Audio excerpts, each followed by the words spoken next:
The manager can be heard saying this. The truth is, I don't hire black people. Oh my god, no way!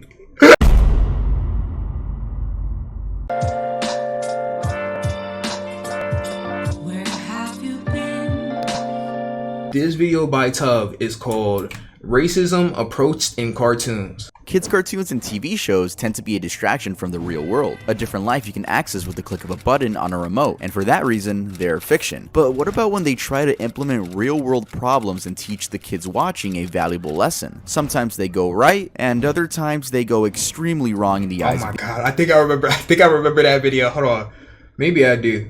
the It looks audience. familiar. Hey guys, We'll my see. name is Tuv, and today I bring you another cartoon-related video. We actually haven't made one of these in a while. In fact, it's been over a year. Anyway, today we'll be talking about exactly how racism was approached in kids' cartoons and TV shows. Static Shock, Season 1, Episode 8, Sons of the Fathers. Static Shock aired on Kids WB in late 2000. It ran for 4 Y'all did not watch this, by the way. I did. seasons, and the show was about Virgil Hawkins, a 14-year-old boy who contracted superpowers after exposure to a mutagen gas, those being electromagnetic powers which he would use for the sake of good under his alias Static. The show follows the adventure he and his best friend Richie Foley get into, which involved helping Dakota City for the greater good. It's your typical children's superhero show, to say the least. However, one thing the show was praised for was its Mari. approach to social issues. In Season 1, Episode 8, Sons of the Fathers, we get a look as to how the directors wanted to communicate that racism is not only a systemic, old-fashioned problem, but also that it's just wrong. The episode starts off with a group of villains known as the Metabreed invading the local mall and robbing innocent civilians. Then Static comes through to save the day, yada yada yada. By the way, I just want to put this out here. Why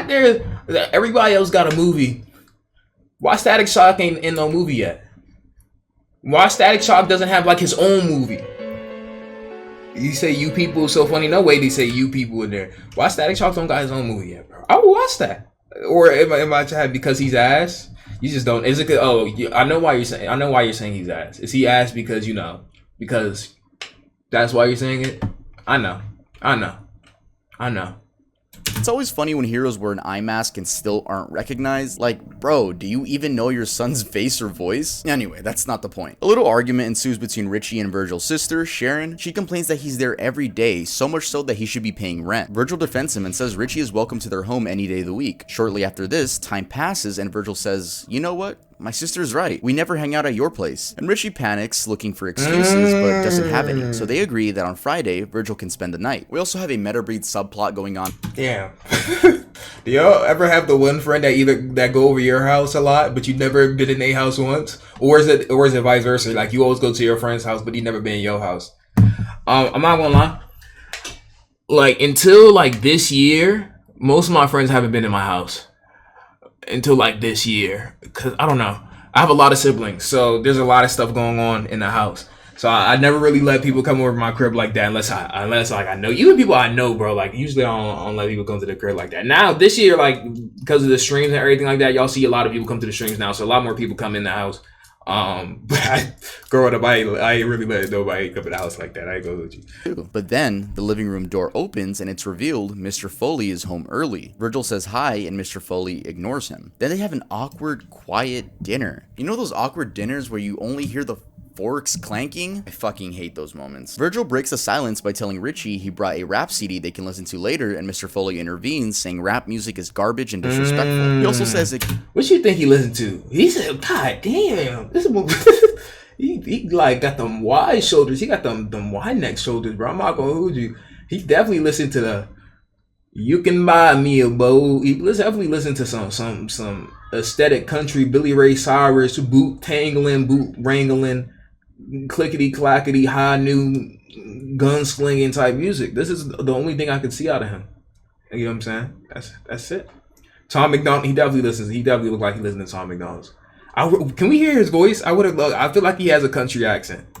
Quote, tears down everything guys like me built, insinuating it's by telling Richie he brought a rap CD they can listen to later, and Mr. Foley intervenes, saying rap music is garbage and disrespectful. He also says it, quote, tears down everything guys like me built, insinuating, that he's a white man and people that listen to rap most likely aren't. Oh, Zeus, you watch Static Stock? I don't remember this episode. And overhears Mr. Foley talking to Richie's mother saying, and I quote, "And now I see why Richie acts like a hood, Maggie. That kid's a bad influence." Oh, by the way, this is kid shows, but this is a kid show, by the way. This is a kid show, by the way. All his kind are. It's bad enough I gotta deal with them all day long. Now one of them's in my house. And as any normal... One of them is in my house. Oh, it's bad enough that I had to deal with the one of them is in my house. That's tough. What do y'all do in that situation? You over your man's house that look like this, and he just like his father just like, bro, why you bring one of them in the house? Why'd you bring up? For his if y'all remember his username. Though, because he straight up calls his dad out for being racist and tells him he hates him. Well, you got what you wanted, Dad. My best friend's gone because of you and your stupid racism. I hate you! The day after, Virgil gets a phone call from Maggie, Richie's mom, explaining that Richie is missing. She also apologizes, and we can see that the only racist in the house is Mr. Foley. Then we get to see Richie get chased by an armadillo man and a wolf man. Okay, we also get to see Mr. Foley ask Virgil's father for help in a very obnoxious way. He says Richie never mentioned Virgil and his family were black. As annoyed as Mr. Hawkins is, he's still willing to help track down Richie. They have a discussion about what was said that previous night where Mr. Hawkins confronts Foley. He calls him an ignorant bigot that's blind to the world moving forward. He also says Richie doesn't like his own dad, and because of that, he'll never truly get to have a good relationship with his own son. Damn. You know what show they gonna have on here, chat? You know what show's gonna be on here? Courage the Cowardly Dog. By the way, did anybody just see that, or that was just me? Like 0.5 second of like a bright solar flare just flash in front of my eyes. Can somebody clip that? You bugging? You just go crazy? Hold on, am I tripping? All right, courage.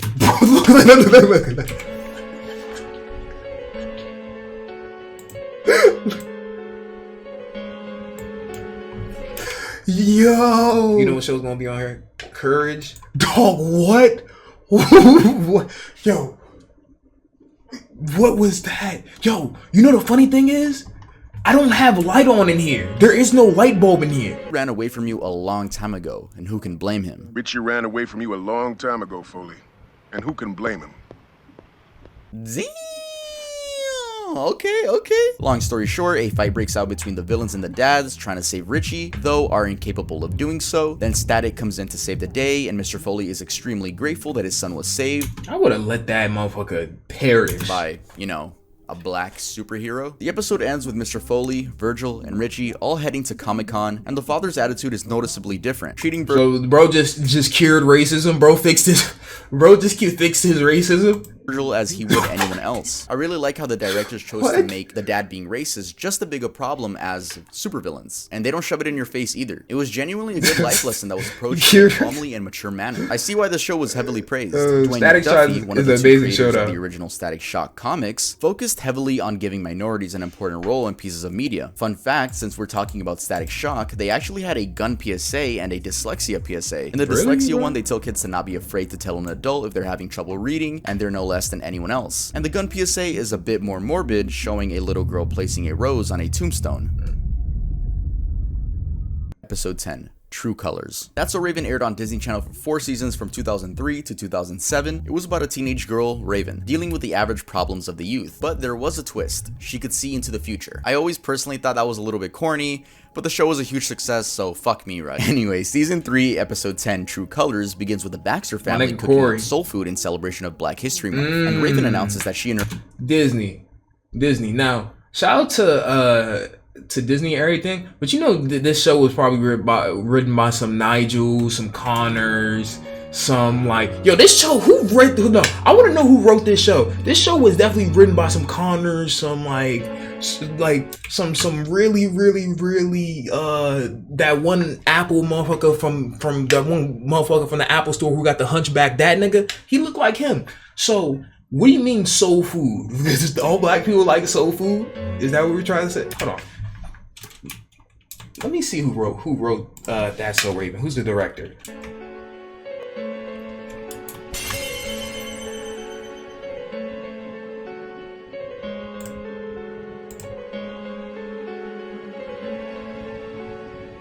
we're just gonna assume that. Damn, so we just love soul food, huh? But my bad. I'm not trying to turn it. They talked about racism, so hopefully it is beneficial. But I was like, damn, like we just gotta eat soul food, huh? That's tough.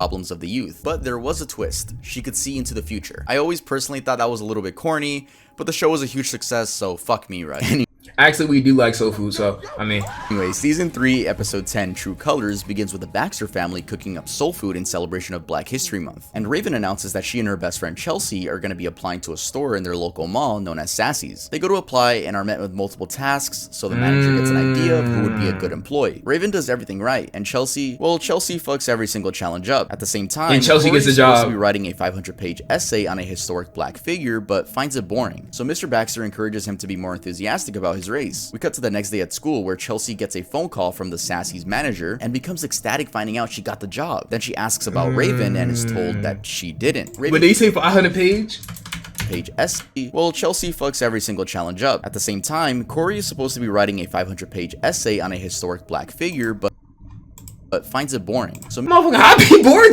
Motherfucker, I'd be bored too. 500 pages? Go to hell. Go to hell. 500 pages? He not bored because he don't like Black people. He's bored because it's 500 pages. There's not that much to talk about one person. There's not. Nigga tell me to do a 500-page essay on MLK. I can't do it. I can't do it, bro. Even if I copied every single fact about MLK off of Wikipedia, I still don't think it'll be 500 pages. Stop, what? I wouldn't do it either. Hold on. I wouldn't do it either. Mr. Baxter encourages him to be more enthusiastic about his race. We cut to the next day at school where Chelsea gets a phone call from the Sassy's manager and becomes ecstatic finding out she got the job. Then she asks about Raven and is told that she didn't. Raven gets a vision and the manager can be heard saying this. The truth is, I don't hire Black people. Oh my god, no way. My god. Oh my god.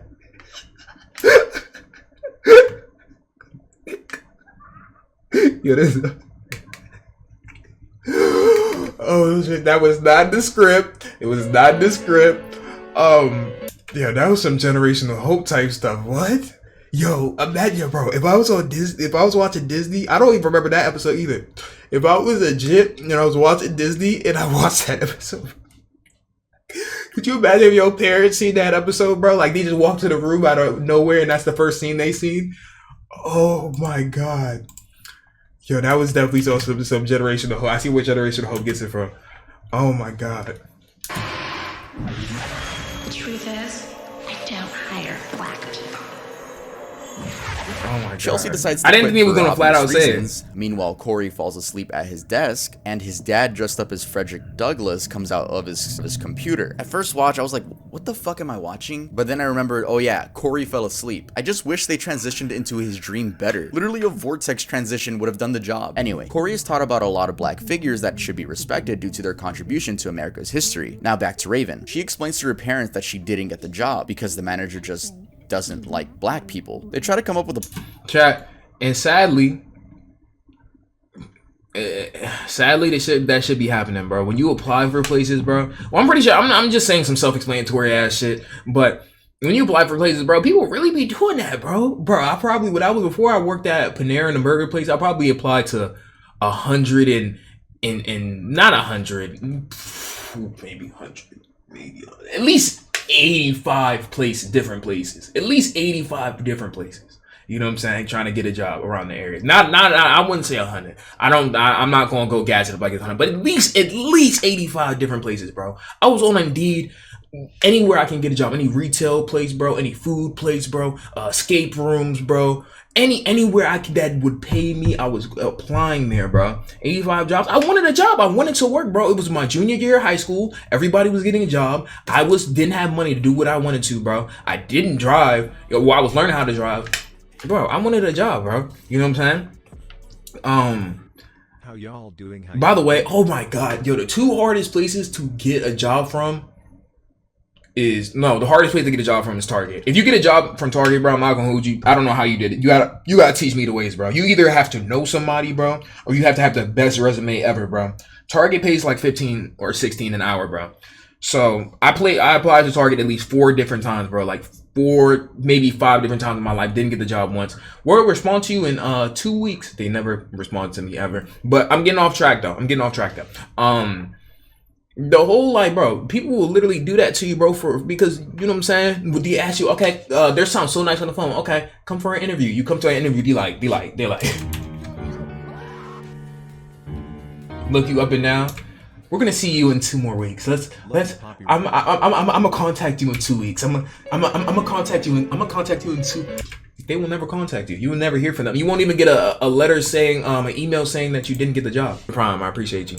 Plan to get the manager fired, but realize they have no evidence other than Don't Raven's clip. vision. So she comes up with a plan to record her saying it and submit it to the news. She quickly calls Chelsea and tells her not to quit and instead wear a hat with a camera in it. While working, Raven comes in with a disguise, and this is where the vision took place. The manager is then caught being racist. Once that happens, we cut to the television where the news anchor explains the manager has been fired and the company issued a public apology. Truth is, I don't hire black people.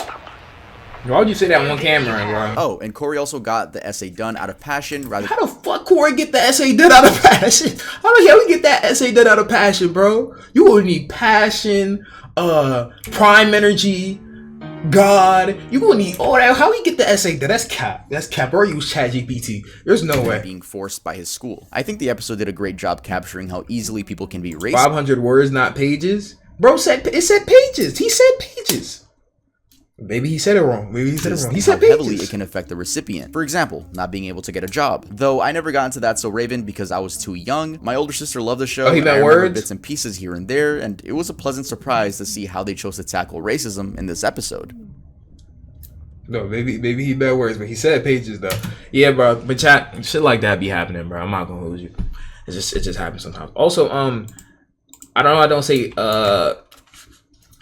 say shit like that, but y'all know how crazy it is that the stream ended fucking how much long the stream ended first because I ended it on purpose. It ended a second time because the stream crashed. I came back and now I'm looking. We have 710 people. Shout out to y'all, man. Shout out to y'all. That's cool. That's pretty cool. Hopefully that shit don't happen again today because I really won't come back on this bitch. I got a brain. Anytime and night here we want. Late at night and I can see you stand up and toss and turn. That's some baddest from my temple creeping on me. Prince of Bel-Air, Season 1, Episode 6, Mistaken Identity. The Fresh Prince of Bel-Air aired from 1990 to 1996 on NBC and followed a street-smart teen played by Will Smith, whose name is Will Smith. I didn't grow up with this show, but I didn't know Will Smith I remember played this. Will Smith. I don't remember racism being tackled in this show, but I'm not surprised though. This seemed like Anyway, a show that the I show get follows tackled Will in. Smith and the troubles he gets into in the neighborhood of Bel-Air, Los Angeles. In Season 1, Episode 6, Mistaken Identity, the episode begins with Uncle Phil and his wife Rest in peace, Uncle Phil. Vivian going to a retreat in Palm Springs. They break the news to the kids that they're staying at home. So Will comes up with a plan to ask Uncle Phil's boss if he needs him to drive his car over there since they'll be flying in a helicopter. So Will and Carlton attempt to drive the Mercedes to Palm Springs but are suddenly stopped by a cop. Carlton is hopeful as he says the policeman is their friend and should be able to give them some direction since they're lost. Will instructs Carlton to keep his hands on the wheel, but he doesn't listen and instead goes for a handshake. The police officer then tells him to keep his hands on the wheel. To be fair, Carlton was a fucking idiot. I'm not gonna lose this nigga. Like if you've never seen Fresh Prince before, this is the first thing you need to know, bro. Bro went to go give a handshake to a police officer. Hey, bro. he was hitting that dance though. Not on you and not that. Wheel. Carlton is extreme. That's that dance for Fortnite. I just got in here, man. I just got in here.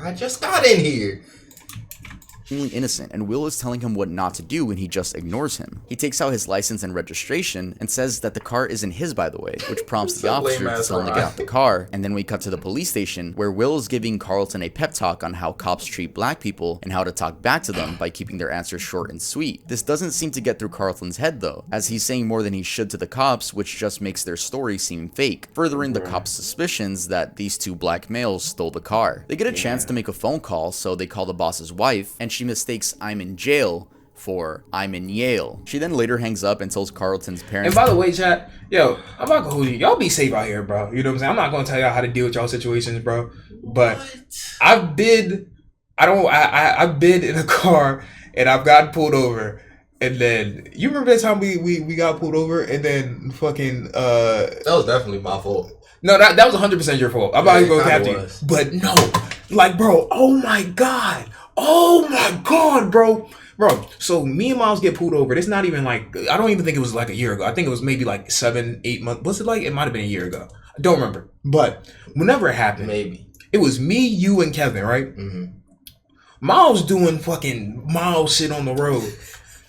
And then, bro, I'm not gonna hold you. I can tell when a police officer's following me, bro. So like, but Miles is driving. So we're getting followed like from a police officer. So we make a U-turn at the light, and they make a U-turn at the light. You know what I'm saying? We keep going, and then we see woo, it's daylight. You know what I'm saying? It's daylight at this point. So, bro. Oh my god, bro. All right. So cops pull up. It's 2 cops, by the way. Not one. It's 2. It's 2 police officers, by the way.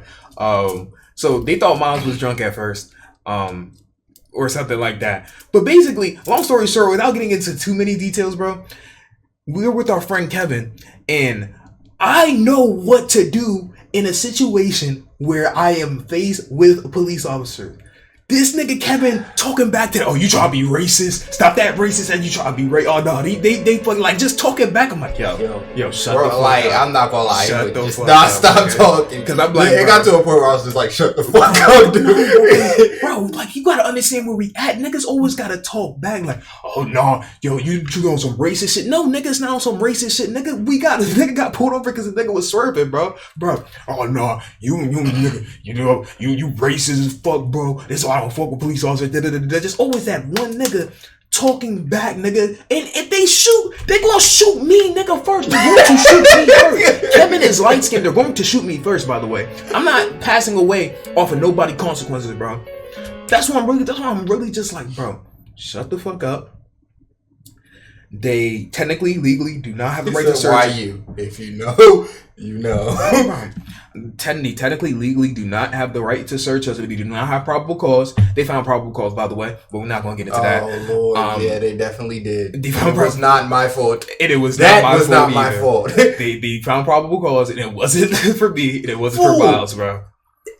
Jesus Christ, that just made me remember when they went through like everything. My car was fucked afterward, nigga. It looked like somebody came in there and tried to rob that bitch. Bro, of course the nigga who was saying the most shit is the nigga who has Zaw in GTA. You know what I'm saying?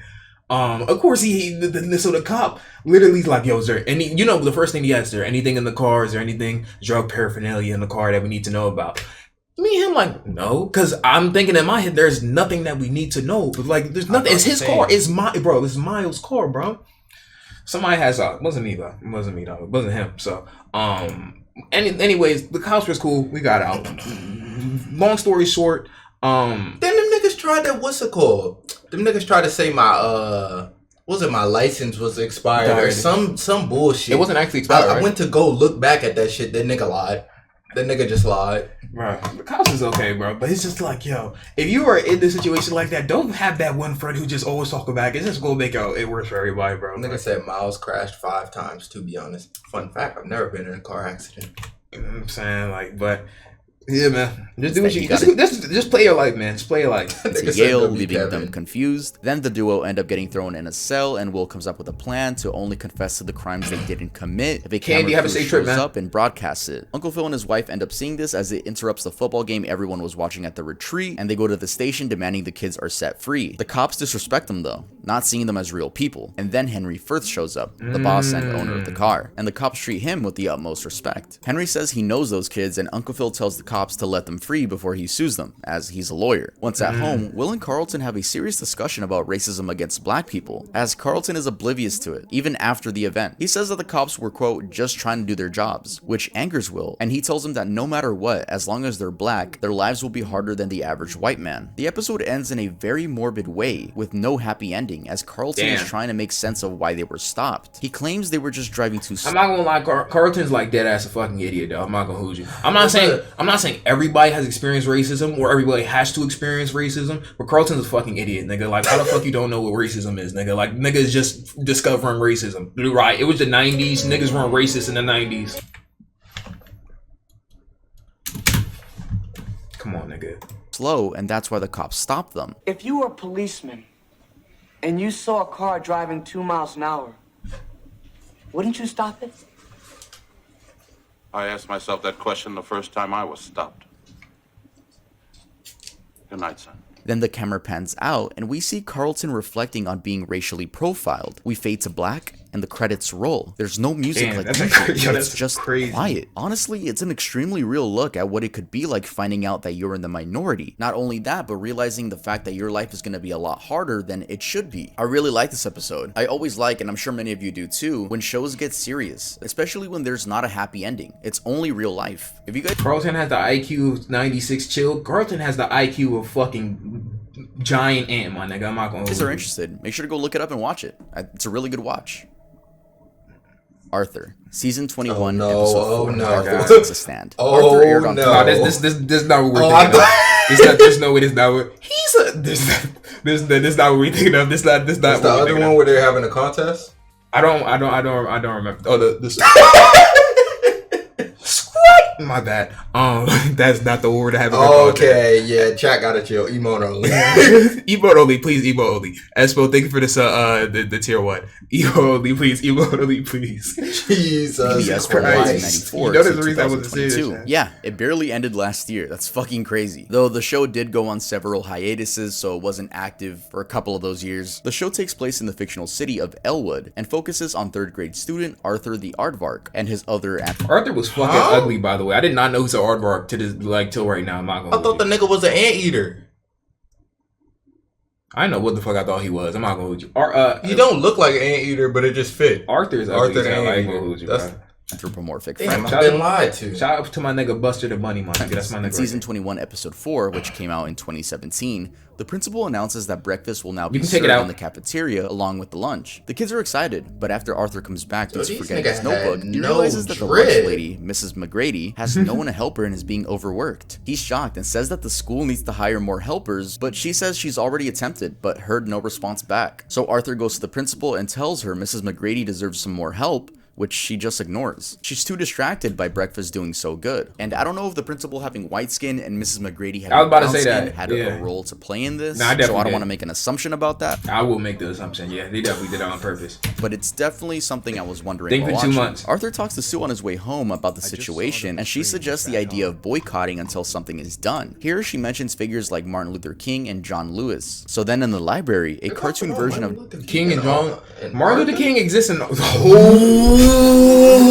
What the fuck is that? Oh my... I have never seen this episode. What the fuck? Nigga, I don't know who's that supposed to be. Is that RP to Reverend John Lewis, by the way? Politician John Lewis, by the way. But holy shit, is that supposed to be him? Nigga, hell no, I'm not going to. Here she mentions figures like Martin Luther King and John Lewis. So then in the library, a cartoon version of John Lewis appears and gives Arthur a talk about standing his ground. Between you and me, I'm not going to hold you. This nigga is... John Lewis should have sued Arthur for even trying to depict him in this light. This is crazy. I'm not gonna hold you. I feel like they could have given John Lewis a less human face. Anyway, Arthur, his friends, and Mrs. McGrady all choose to not leave the lunch tables until something is done. The principal comes in and tries to shut everything down. Then there's a human in a world full of animals. So they could have just like made somebody fake up to. Yeah, like, I don't fucking know, man. With fashion, but the group doesn't budge. It's only until John Lewis spawns in that the principal guarantees she'll contact the school board as soon as possible. The episode then ends, and this one was different from the others I've talked about. This one focused more so on the response to being mistreated, of course in a non-violent way. Boycotting has worked in the past as a peaceful protest method, so I don't see why anyone would get mad that your kids are being taught to stand up for what they believe in a peaceful way. This is another good episode, which tackled a very hard subject of responding to prejudice in a non-violent way. I still think this portrayal of John Lewis could have been a lot better. A lot. Holy shit, nigga, that's creepy. That shit is horrible. Steven Universe, BLM PSA. Steven Universe ran on Cartoon Network from 2013 to 2019 and had a spin-off called Steven Universe Future that ran from 2019. Hold on, pause it. I pray it's not that I think I know what you're talking yeah, about. I pray it's not the little skit where Wait, is that a commercial? Yeah, you talk about some black people can't marry white people. You talk about that shit? I hated that. I hated that joke so much. Oh my goodness. There's no way this is that. By the way, Steven Universe they said there was a spinoff. 2013 to 2019 and had a spin-off called Steven Universe Future that ran from 2019 to 2020. The show was about a young boy named Steven and the Crystal Gems, aka alien warriors who protect humanity from the evils it faces, those being Garnet, Amethyst, and Pearl. Oh, and Steven. The show is very LGBT friendly, which meant it was controversial, but it's also loved by many. I mean, Steven Universe has an extremely strong and diehard fan base, whether people like it or not. Though I've only heard that the Steven Universe fan base is cringeworthy, and it seems even some of the people in the fandom don't like the community either. I do really like the animation style though. I always have. Oh, and the theme song. That's just kind of hard. I'm not gonna lie. That's just kind of hard. Anyway, in 2020, the Steven Universe team released a short on YouTube titled Don't Deny It, Defy It. And it starts off with two little boys on the playground holding hands, and one of them saying, when we're older, let's get married. Okay, I'm not gonna hold you. This was pretty bad. I'm not gonna lie. This was pretty bad, and like this was pretty bad. It's just as bad as Justin Bieber wearing them fucking clothes and then doing that hoop montage. With that shirt that says "Don't be racist" or "Racism is evil" or something like. This is bad. Which leads another kid to say, you can't get married. Black people can't marry white people. Yeah, she says it in that tone. I don't know if I can play the clip for copyright, but if I can, then you're probably about to hear it. Shit, wait, hold on. Hey, when we're older, let's get married. Ha! You can't get married. Why not? Black people can't marry white people. Like, okay. Who at Cartoon Network co-signed this shit? Dog. Who at Cartoon Network co-signed this, bro? Oh my god. Who thought this was a good idea to even put out, bro? And then Garnet comes in to say, don't be racist. And then we get a behind the scenes look of the filming of the PSA, and the little white kid says, stuff like this doesn't actually happen in real life, which leads to him getting a little lesson about how I've never heard this. Real. Yeah, I haven't heard this part. I'm not going I turned that shit off after that first part. World. That's it. Honestly, at first look, I didn't give a fuck. I didn't think it was good or bad. But geez, 125,000 dislikes? Right, thank you for the prime. Since the comments were disabled due to it being a YouTube Kids video, I found a video uploaded around the same time by a YouTuber named Just the Robot titled Steven Universe, Kids Don't Be Racist, PSA is Strange. And the major complaint that people had was that the PSA tried too hard to bring the LGBT into this by making the kids in the commercial gay, which distracts people from the racism problem. I also saw some complaints about the little white boy apologizing too quickly, which just made it seem fake. So I'm guessing this is why there's a huge amount of dislikes. Though the Steven Universe team tried again in the following year and got a lot better reception. They got straight to the point and had a short conversation about being anti-racist. I'm guessing the dislikes on that was just people that just don't want their cartoon characters talking about real world matters, I think. After they slightly acknowledged the bad reviews of the last PSA, this time Steven's dad was the one explaining and talking about being an ally, and I see why it got a better reaction from the audience. There is such a thing as trying to be too progressive, which just makes the general audience annoyed. Even though this PSA got some dislikes as well, I'm glad they were able to end on a more... Wait. I've never seen the second one. Right before the video ends. Listen, I need y'all to really hear me out what I'm about to say. This is a new joint that they need to do for racism in cartoons. But this time, it's not really a cartoon. It's, well, technically it is, but it's not, whatever you want to call it. Better say some crazy shit. Listen. Just hear me out. Nah, I'm listening. Frieza from Dragon Ball Z. And on it, hey, I'm gonna hear you out this time. This sounds like a good idea.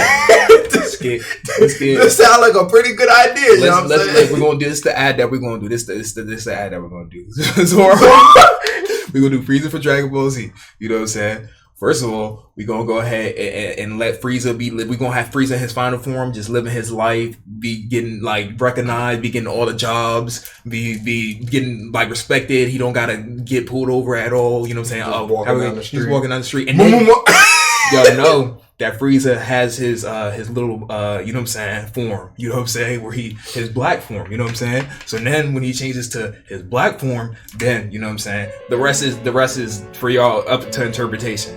The rest is up to her for interpretation. Man, so plugs don't already offer up. Don't touch those. I need those. Another amazing video from Tub, man. Hey man, can we just respect each other, man? You know what I'm saying? I know this video ain't about to go curious and I don't know Justin Bieber type comment, but like I'm glad that these cartoons addressed them. Like most of them, like most of these. No, I can actually see my eyes through here. That looks scary as fuck. Yeah, but good video though. Good video though.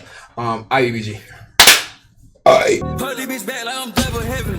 Hold up, triple deuces. Put that bitch up, we got all the juices. Hold up, speak to heaven. Eat that by my mama, demon minute. Me body chill, at least I want bite. My